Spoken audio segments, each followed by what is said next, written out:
Hello and welcome to our January studio meeting of TV Toastmasters. We have a full agenda today. We're going to have 3 speakers. We also have a guest speaker. Miss Nancy Beck is going to be giving us a presentation today. What I would like to do at this point is introduce our Toastmaster for today, Miss Verna Gibson. I'll turn over the meeting to Verna. Thank you, Steve. Excuse me. We do have a full agenda today, and we also have 3 guests.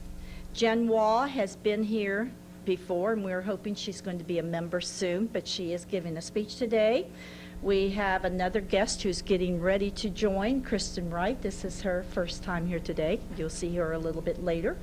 And Nancy Beck, who also happens to be my niece, is doing a very special speech today, and we hope she might think about becoming a member. We haven't talked about that yet, but we're hoping. So let's welcome our guests and our studio audience. Okay, first thing, I think everybody has an agenda, and I do want to remind you that next month is going to be our speech contest. We have 4 speakers signed up already and 3 evaluators. We have a target speaker and we have a chief judge, so we're well on our way to having the plans completed for our contest. However, we still need judges, timers, and counters. So if you haven't signed up yet, make sure you put your name down on the sheet or tell me what you would like to do for next month's contest, February the 19th. At this time, since I am doing the joke, I'm going to proceed with a little bit of humor. 7 reasons not to mess with a child. A little girl was talking to her teacher about whales. The teacher said it was physically impossible for a whale to swallow a human because even though it was a very large mammal, its throat was very small. The little girl stated that Jonah was swallowed by a whale. Irritated, the teacher said that the whale could not swallow a human. It was physically impossible. The little girl said, "Well, when I get to heaven, I will ask Jonah." The teacher replied, "What if Jonah went to hell?" The little girl replied, "Then you ask him." A kindergarten teacher was observing her classroom of children while they were drawing. She would occasionally walk around to see each child's work. As she got to one little girl who was working diligently, she asked what the drawing was. The girl replied, "I'm drawing God." The teacher paused and said, "But no one knows what God looks like."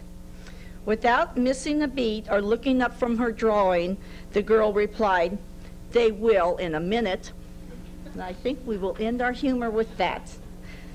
So at this time, I'm going to bring up our grammarian and word of the day, our person for word of the day, Joe Swirling. So let's welcome Joe Swirling. Joe Swirling, word of the day.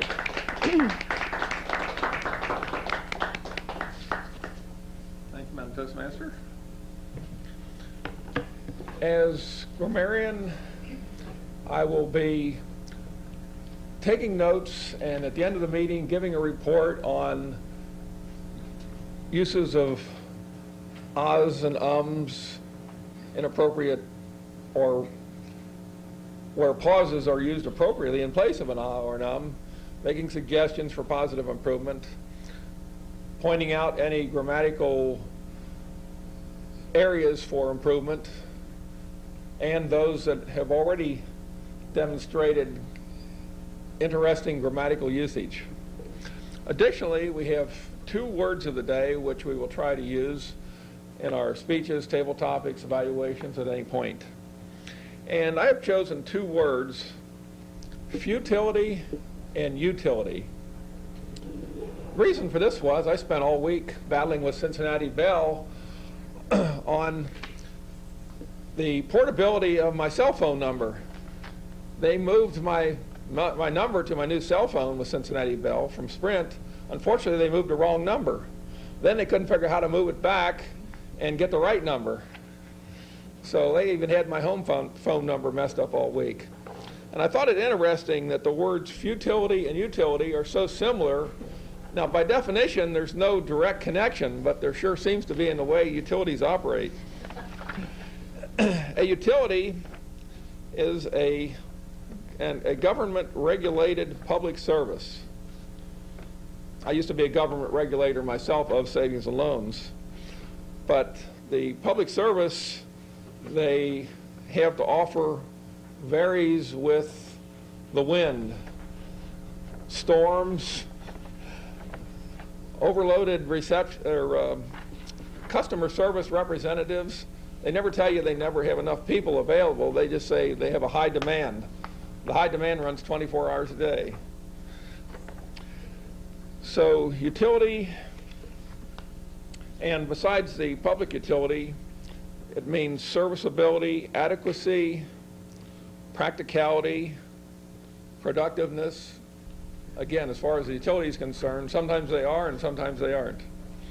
And futility, and also the particular word futile,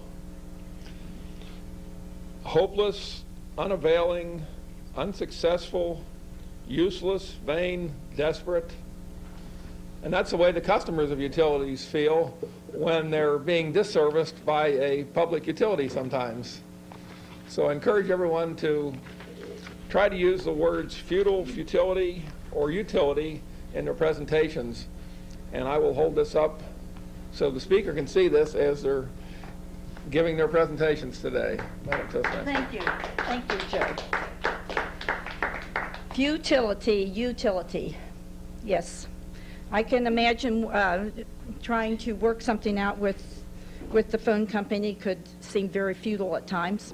Of course, also try to work with the insurance company or the IRS, which I have done in the last year. That's been fun too. That's another futile effort at times. At this time, I'm going to welcome Carol Kormelink. Carol is doing our table topics today. Table topics is 1 to 2 minutes of impromptu speaking. So at this time, I'm going to welcome Carol Kormelink. Carol. Thank you, Madam Toastmaster. Now, why do we need to learn how to think before we answer a question? One, we have to learn to listen to the question before we start answering, because it may be entirely different than when it started out, the question.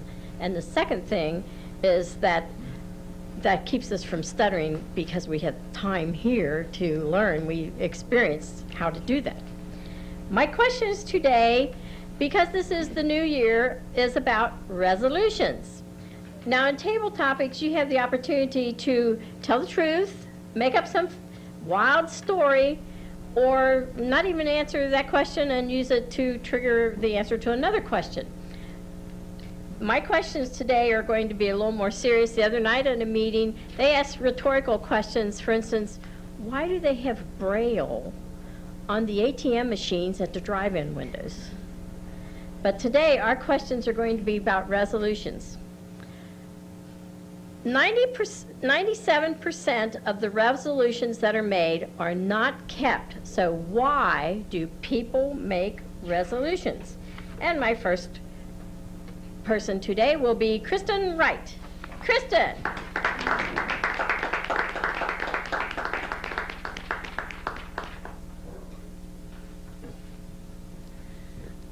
I think people make resolutions every year as an opportunity to better themselves and to become a better person, to grow and to stretch themselves in some ways.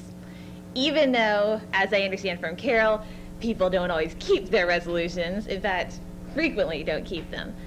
It's a really good chance to stretch. For instance, some resolutions I made last year, I didn't keep. But just the opportunity to reach toward them stretched me in ways that I could not even imagine. So this year, I'm looking at a lot of different kinds of resolutions. I think typical resolutions that people make have to do oftentimes with either exercising or getting on a better diet. And so I have a fair share of those resolutions going on this year. And also, I want to write every day. I'm writing online, and I'm trying to write some more articles, working on a book about people who are persecuted for their faith. So all of these opportunities are going to stretch me Last year was a really great year for me because I was able to work on the North Korea Human Rights Act, which was legislation geared toward promoting human rights in communist North Korea.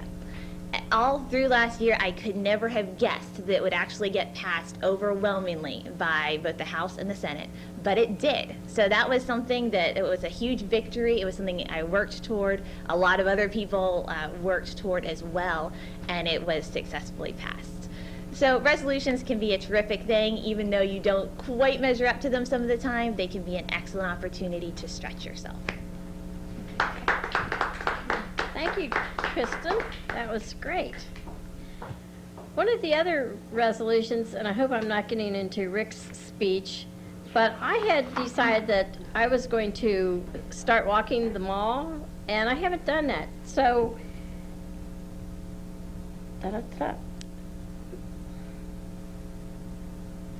Joe, could you tell me if I've failed already, how I can have some success instead of feeling like a failure, because it's only 15 days of the month and I've already failed my resolution for the year.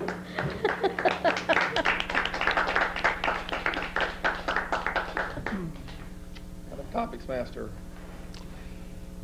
Well, first of all, I must point out the futility of asking a person who is perennially behind on filing tax returns, other paperwork, getting it all accomplished. So I'm behind on a lot of things due to procrastination, potential ADD, and so on.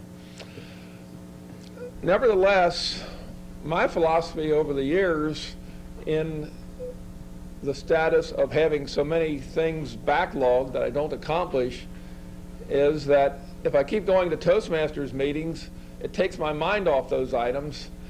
And eventually, in those meetings, I'll talk about my failings.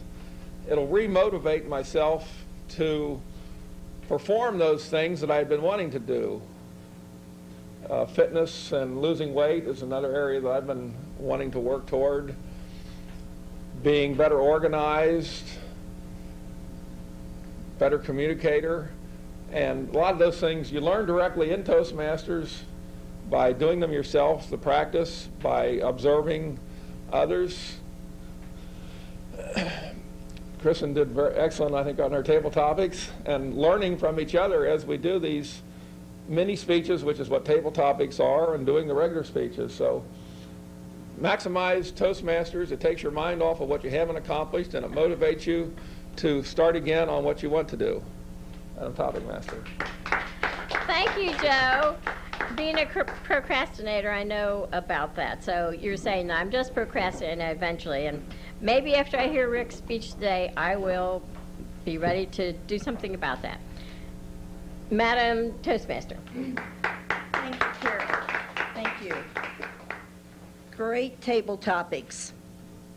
All right, we're going to move on to the speech portion of our meeting, and our first speaker today is Nancy Beck. Nancy is a guest with us today, and we are all looking forward to hearing what she has to say. Nancy Beck's personal mission is to inspire and enable others, especially children, to dream and to achieve their dreams. In keeping with this mission, her life title is Dream Keeper. She is also the executive director of the Boys and Girls Club of Claremont County. Nancy says, "When I was a child, I always said I wanted to have a dozen children of my own. Well, I have 3 beautiful children and about 600 more who are mine for a little while each day. I've been involved with the Boys and Girls Club of Claremont County since 1999. As the executive director, Nancy takes very seriously her responsibilities for these children. She has them for a few hours each day, and they know that they have a safe place to be, where they will have fun, receive love and guidance, and will learn new skills that will help them become successful adults. Nancy is always pleased to find ways to merge her love of the outdoors with her passion for helping kids. In the past, she has taken the club kids camping, whitewater rafting, and horseback riding. She is currently planning a major adventure for herself with the Sierra Club to Africa to climb Mount Kilimanjaro. She is using Climbing for Kids' Sake blog, I think that's your website, I believe, to help raise money for the Boys and Girls Club. She's using this climb to raise money for the Boys and Girls Club. So, Climbing for Kids' Sake, Nancy Beck, Climbing for Kids' Sake. Thank you. Toastmaster and Aunt Verna. On February 17th, I'll be leaving for the adventure of a lifetime. I have the great good fortune to be part of a group of Sierra Club members who are going to Africa to climb Mount Kilimanjaro, the crown of Africa. This is an incredible opportunity in so many ways. It will be physically challenging, breathtakingly beautiful, exotic landscapes, and more. Mount Kilimanjaro is 19,340 feet high. To put that in perspective, Mount Whitney in California, which is the highest point in the 48 contiguous states, is 14,491 feet high. So Kilimanjaro towers about 5,000 feet above that. Mount Kili is the highest point in Africa, which also makes it one of the 7. That is the highest point on each of the 7 continents. It'll take us 4+ days to reach the summit, and along the way, we'll pass through an amazing variety of climate zones, which of course also means an amazing variety of plants and animals. From elephants and rhinos to lions and leopards, from the Serengeti Plain to the rainforest at the foot of Mount Kilimanjaro, to frozen tundra and glaciers at the top. Kili is not a difficult technical climb. It's just a very long, very steep hike. And the most challenging day for us will be the summit day. Our trek will begin at midnight or 1 a.m. on that day and will last for about 15 hours. During that time, we'll climb 4,000 feet to reach the summit and then back down about 7,000 feet to reach the camp where we'll stay for that evening. It'll take about 15 hours to cover 15 miles on that day. That's the day that's going to separate the fit from the fittest. The group that we are traveling with, who are acting as our guides, say that about 8 out of every 10 people will make it to the summit. However, 2 other sources that I've referenced both say that about 1 out of every 10 will actually reach the summit. But beyond experiencing the physical challenge and the physical beauty of Mount Kilimanjaro, for me, this is a once-in-a-lifetime opportunity to meet and know new people, people who are from a culture that's completely different from my own. People with their own rich traditions and customs that I don't know about yet. What an incredible opportunity to immerse myself in an entirely new world. Kenya, Tanzania, Moshi, Kilimanjaro, to a farm girl from Ohio. Even the names sound exotic and full of mystery. The anticipation I feel as we're getting ready for this trip has me feeling sort of thin and stretched out and all tingly as my senses are straining to absorb everything. And we haven't even left yet. I can't imagine what it's going to be like when we get there. Things will be so different from what we're accustomed to here. The hotel where we'll be staying when we first arrive in Africa is in a small town called Moshi. The online description of that hotel's amenities boasts that each room has its own bath and mosquito netting. It also tells us that the grounds are fenced so that guests may safely enjoy the out of doors during the evening hours. It took me a few minutes of processing that little bit of information to realize that they meant safe from nocturnal animals. And I don't think we're talking about raccoons. It'll be a totally new experience for me to be a visitor in a new land. I've never even had a passport before in my life. Now I'll be facing new foods, new customs, new ways of living.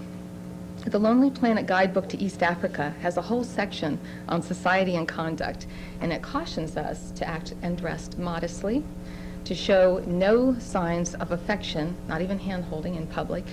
And it also stresses things like the importance of showing deference to the elderly who are held in high regard, and also public officials who have great power over your fortunes. East Africans place a lot of stock in pleasantries and expect to spend several minutes in polite greeting before they even begin a conversation. There are customs related to how one receives a gift. It can be accepted either with both hands or with one hand extended while the left your right hand extended while the left hand touches your right elbow. There are customs related to how you serve and eat when you are eating family style. Each person uses their right hand both to scoop and eat the food from the communal bowl. You never use your left hand to eat or to serve, and in fact it's considered impolite in many areas to even pass things using your left hand. I feel like there is so much to be aware of and so many things that are new and different. I really hope that in my ignorance I don't do something that will cause the people of Tanzania to believe that everyone from America is rude. As I was thinking about all this and learning these things, I realized that it must, of course, be just as bewildering to someone from East Africa who's visiting the U.S. for the first time. Several years ago, I wrote some goals down in what I call my dream book. And in it I wrote, far-off lands where the language follows a different rhythm, where the air is loaded with scents that are new to me. It wakes my soul, arouses my spirit, and stirs my passions. I want to go everywhere, see everything, and know the differences by living them. I hope that one of my dreams is about to come true.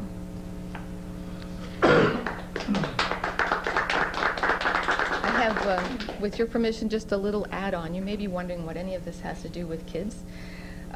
First of all, my favorite quote in the whole world says, 100 years from now, it will not matter what my bank account was, the sort of house I lived in, or the kind of car I drove, but the world may be different because I was important in the life of a child. I find that I'm not able to do anything in my life without turning it inside out and looking for a way that I can use it to benefit the Boys and Girls Club. Since I have this opportunity to go to Mount Kilimanjaro, I'm also using it as an opportunity to raise money for the club by asking people to sponsor me. So I'm looking for people who want to sponsor me so much money for every 1,000 feet of elevation that I make it. My goal is to make it to the top. So 19,000 feet is pretty ambitious. If anyone is interested in finding out more about that, you can go to my blog site, which Verna referred to earlier. It's www.dreamkeeperblog.blogspot.com, or email me at nancyb10@one.net. That's nancyb10@one.net. Thank you.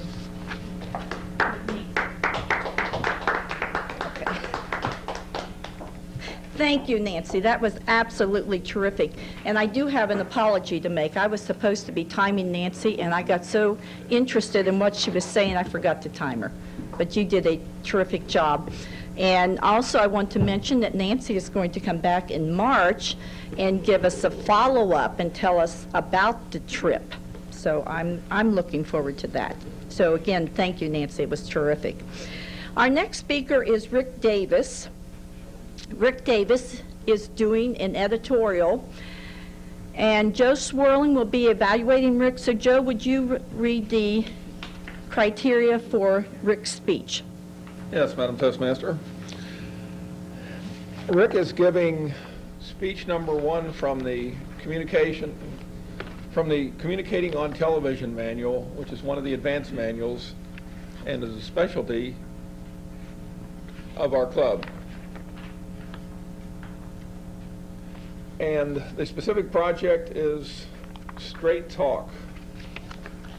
The objectives are to effectively present an editorial or viewpoint in a short time, to simulate giving a presentation as part of a television broadcast. Well, we don't have to simulate it because we're here. And the time is 3 minutes plus or minus 30 seconds. Time is even more important in a television scenario, so we have even more precise time parameters than normal. So Straight Talk is the project for Rick Davis. Okay, thank you, Joe. Thank you. All right, so Rick Davis is doing an editorial.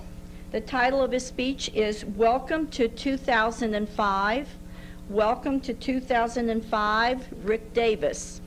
Thank you, Madam Toastmaster. Welcome to the second month of the 5th year of the second millennium. Welcome to 2005. We are 5 years into the second millennium. What have you done to impact your life over these last 5 years? Think about it. We're 5 years into the second millennium. Are you carrying a few extra pounds? Maybe 2005 is the time to lose them. We know that carrying extra weight is a very serious concern for diabetes. And diabetes is a very important chronic condition, very serious chronic condition. Maybe 2005 is the time to resolve to get over that and to lose that extra weight. Or maybe tobacco is your demon. We know that 400,000 people a year lose their lives to tobacco use through lung cancer, through chronic heart disease, through all sorts of terrible conditions. Maybe 2005 is a time to impact your life and to lose tobacco. Or perhaps you have some unfinished business. Maybe like Joe, you haven't filled out 1999's income tax return. Maybe it's time to get caught up. Maybe you need to finish your high school diploma or finish your college degree. Maybe 2005 is the time to put that in order. Get your GED or to start some night courses. Or maybe you want to travel, like Nancy was talking about. Maybe 2005 is that year to get your passport, to start thinking about how you can put some money away every month so that now you can live your dream. You can visit Mount Kilimanjaro, or you can visit France, or you can visit those places that you've dreamed about. Now's the time, 2005. Or maybe it's time you join Toastmasters. Toastmasters will positively impact your life, and I can guarantee that.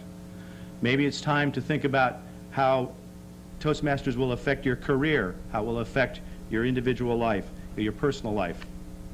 Maybe 2005 is the year that you join Toastmasters. Now is the time to resolve to impact your life, to have some impact on your life. 5 years into the second millennium. Don't let 2005 get away from you. Madam Toastmaster? Thank you, Rick. Thank you. Great speech. All right. Moving right along, our next speaker is Jianhua Zhang, and I hope I have said that correctly, and if I haven't, I apologize. Jianhua is starting a new manual, Interpersonal Communication. Her evaluator is going to be Kristen Wright. So, Kristen, would you like to read the criteria for Jianhua's speech? Kristen, thank you. Jianhua's objectives for the speech that she's going to give are to, number one, identify techniques for use in conversing with strangers. Number two, recognize different levels of conversation. And number three, initiate a conversation with a stranger. Number four, use open-ended questions to solicit information for further conversation.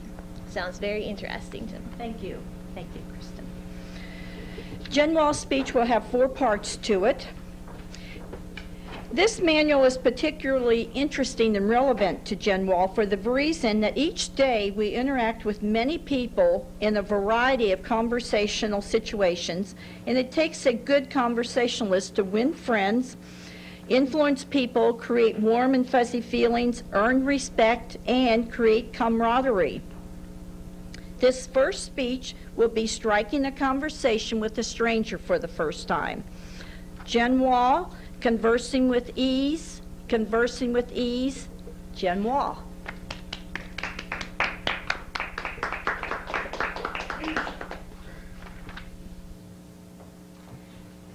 How do you feel when you walk into a room full of strangers? Do you feel comfortable, energized? And do you find everybody's face lit up when you walk in? Or do you feel uncomfortable and nervous, as if you don't want to be here, you want to go home and sit in front of TV? If you are afraid that people find you boring, cut and dry, and odd, like I am, you are not alone. We all know that conversation is important. We have a basic human need to communicate with each other.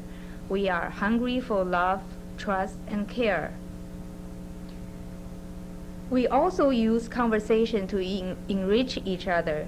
A person who does not know how to converse with people will more likely to be left alone.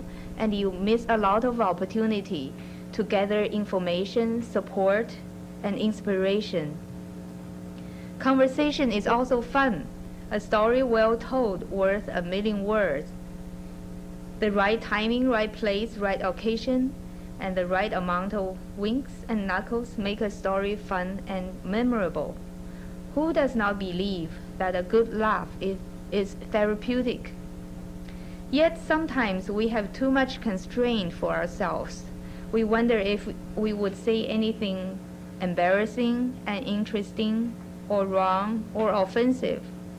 We wonder if people don't like us. We are afraid of exposing ourselves and become vulnerable. But don't worry, we can learn. In conversing with a stranger, we need to watch out for the four basic steps. We need to first begin with a level of small talk. For first-time conversations, we begin with small talks that are neutral and safe. For example, the weather. Once we're done with the small talk, we may want to know each other better. That brings us to level 2, fact disclosure. We can begin to disclose personal occupations and hobbies. And the next level is to talk about personal viewpoints and opinions, mutual acquaintances. Once we're comfortable with each other, we can talk about anything. Then we can make true friends. Experts call it level 4 communication. Awkward communications may arise due to rushing through the 4 stages. For example, without inspiring neutral feelings, you already are talking about personal problems. That can make each other uncomfortable. But on the other hand, if we keep on talking about weather and the small talks, we will never make friends. So additional tips in a good conversations also include that if we want to be an interesting conversationer, we need to be enthusiastic about life itself. I've known people who are such personalities. They can talk about anything, everything. They are so interested in it. And they know so much. They keep up with current event and historical stories. So you would love to converse with those people. And secondly, it helps to be a good listener. If you're interested in other people's stories, then people would love to talk with you.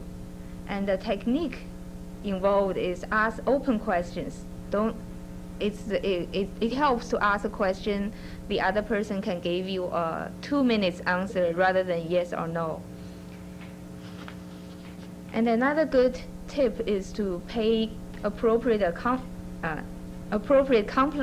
Everybody likes to be pat on the shoulder for something they did and something they are. And the last tip is be a good observer. If you feel other people have a different opinion, you can make it more neutral and make it acceptable to continue the conversation. So above all is to have a positive attitude. If you are interested in conversing with people, you will become a good conversationer. For the next part, I'm going to do a role play with Steve, who kindly offered to help. So I just moved. The scenario is I just moved to Cincinnati and joined his company. So we are meeting in a company party. So I'm going to strike a conversation with him as if I'm meeting him for the first time.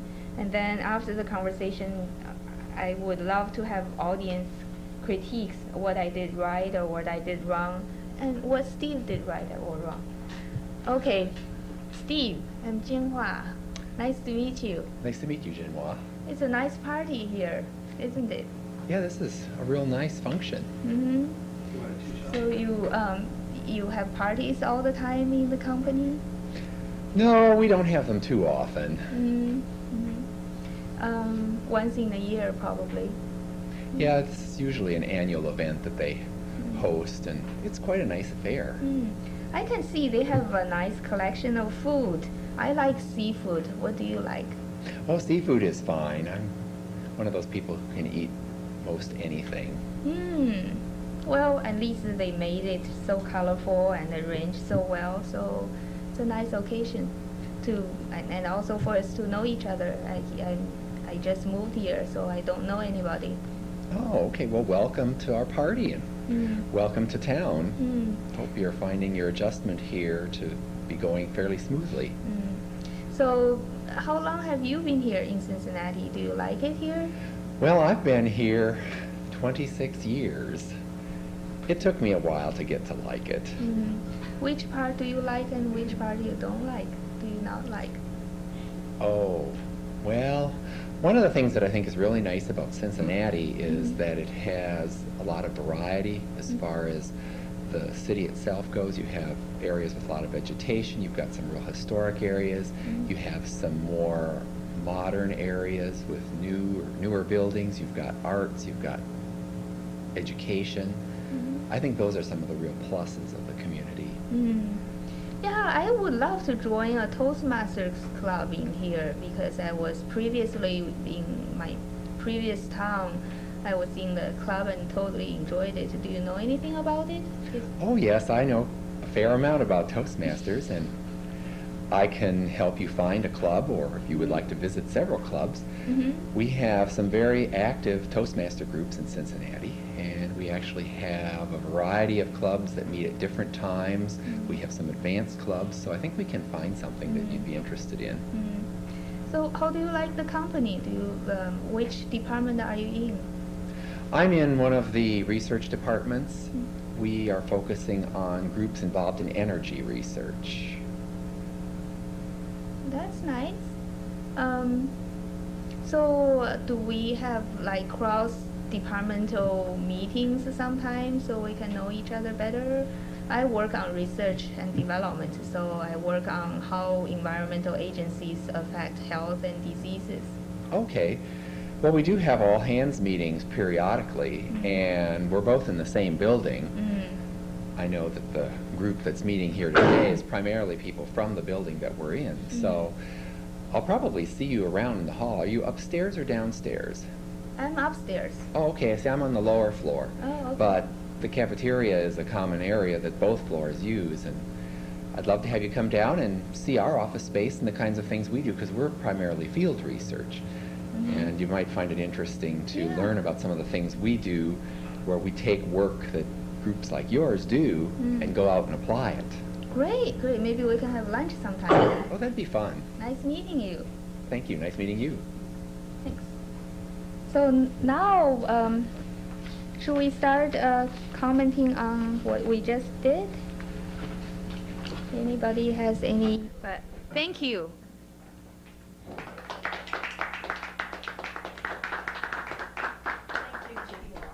Great job. I enjoyed that. Very good. All right, at this time we are moving into the evaluation portion of our program. Rick Davis happens to be our general evaluator today. So at this time I'm going to ask Rick to come up to the lectern. So let's welcome Rick Davis. Thank you, Madam Toastmaster. I'd like to invite to the lectern the first evaluator, Joe Schwerling, who will evaluate my project, as well as you're the grammarian today, too. So why don't you do your grammarian report as long as you're up here. Joe Schwerling.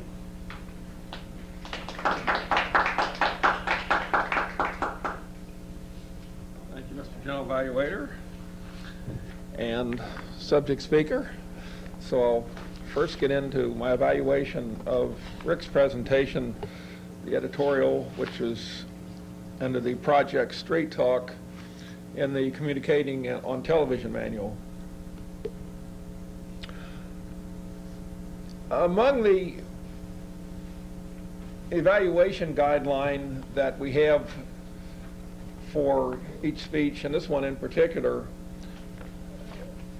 of course, first of all, the current event was the new year, which the timing is quite appropriate. We're just a couple of weeks into the new year.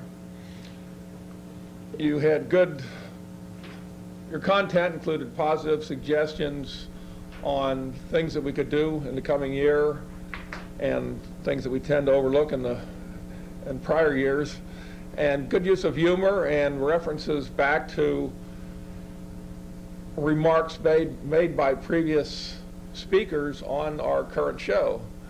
So throwing in those impromptu last-minute references to things currently going on that the audience has just heard of or experienced is a good way to add the current additional interest in from your audience. Of course, in a more sophisticated environment, we might have a teleprompter where you could have all the words, although they were well written and everything, you still had to look down at your pages, whereas, again, in a more sophisticated scenario, we might have a heads-up teleprompter where you wouldn't have to lose eye contact with the audience as you were speaking. I think you might have had a little more, if you'd had more vocal variety, and it would have emphasized the emotion at certain points where you were stressing some of the particular suggestions for the New Year's resolutions and things to accomplish. Obviously, very well dressed, very appropriate. He had a commanding presence there at the desk giving your formal editorial. So I think it wasn't a controversial topic that the audience would disagree with, but it was a good motivational presentation to remind us that this is the beginning of the year and it's time to start and start again and keep starting until we get it right. So thank you very much, Rick. Thank you, Joe. I'll go ahead with the grammarian's report. I'm not sure if I missed it, but I don't know if anyone else other than Verna used the word between utility and futility. Anyone else use those? So, but at least we were reminded of the utilities to keep an eye out on and the futility. But nevertheless, if we keep in mind the New Year's resolutions to be persistent on what hasn't been accomplished in the past, that persistence can pay off even if you're, as eventually I did get the telephone company to straighten out my telephone lines. They haven't gotten the new one switched over yet. That's going to take another week. They told me 4 days. It's going to wind up being 2 weeks.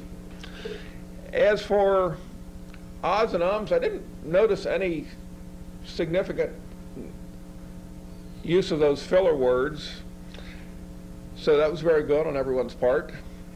And the only grammatical or word usage comment I'd like to make was in Nancy's presentation, and this is extremely minor, but it seemed to me where you talked about to separate the fit from the fittest.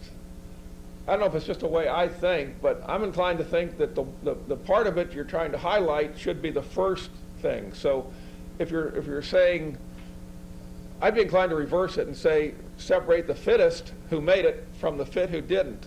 Or if you were going to say separate the fit from the unfit, then the lesser would be the second in that sequence. To me, it sounds more positive and indicating the achievement by stressing that higher accomplished level or fitness level first, followed by the alternative.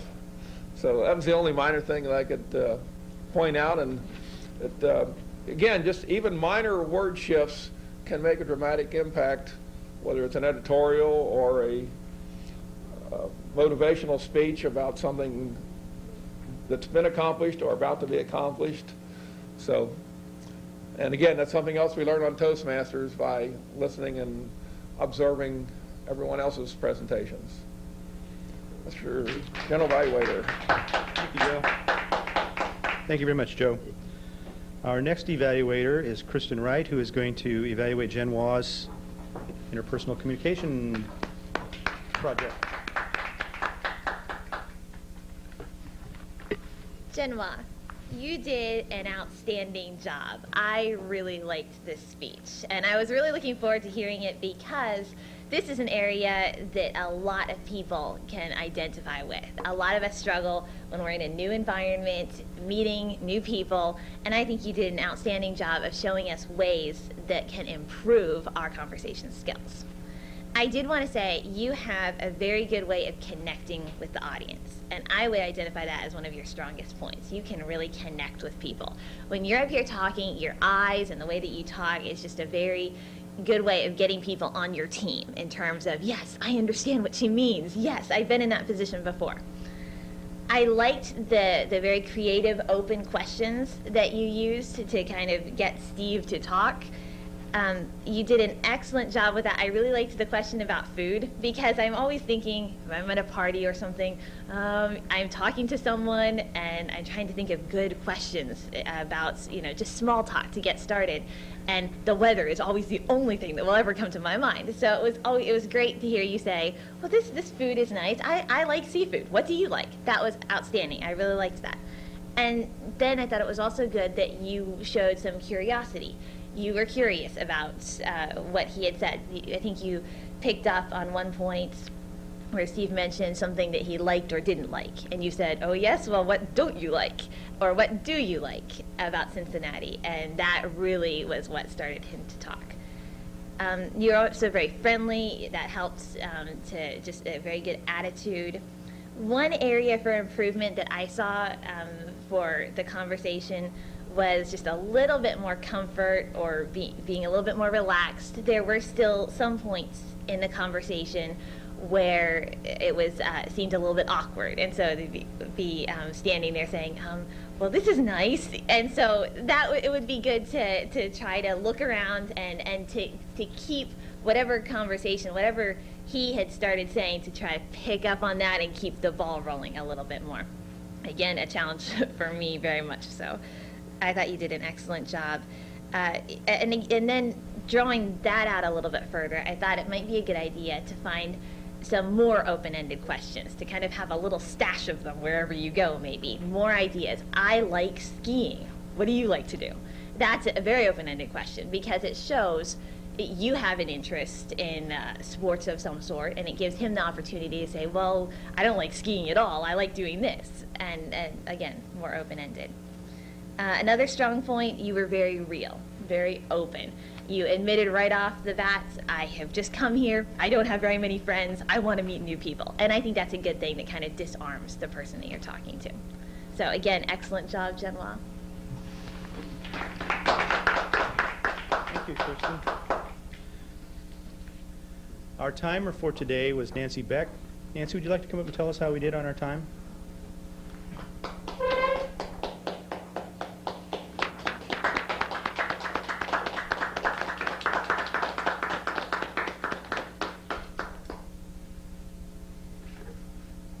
Read these off. Okay, Verna, with her joke was, she had 3 minutes and the joke portion was 1 minute and 27 seconds. Joe, for the word section, 3 minutes and 5 seconds. On the table topics, Kristen was 1 minute and 39 seconds, and Joe was 1 minute and 33 seconds. We don't know how long Nancy took because the timer didn't do her job. Rick, 2 minutes and 30 seconds out of the 2.5 minutes allotted. Jianhua, yours was broken into 3 4-minute sections, and your total time was 13.5 minutes. Joe, as an evaluator, 3 minutes allotted was 2 minutes and 39 seconds. And Kristen, the final evaluator, 3 minutes and 3 seconds. Okay. Thank you, Nancy. As a general evaluator, I have a few comments. I think it was really a fun meeting today. We had you got a real feel for the diversity of the kinds of projects that Toastmasters do in their clubs on a daily basis. Our banner was hung by the chimney with care, so St. Nicholas will visit us next year.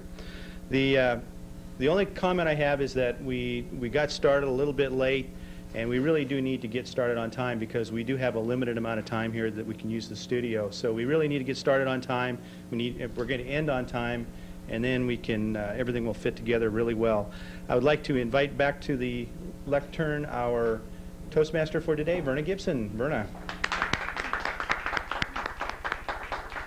Thank you, Rick. Thank you. Good evaluation. Well, I think we have had a terrific meeting today.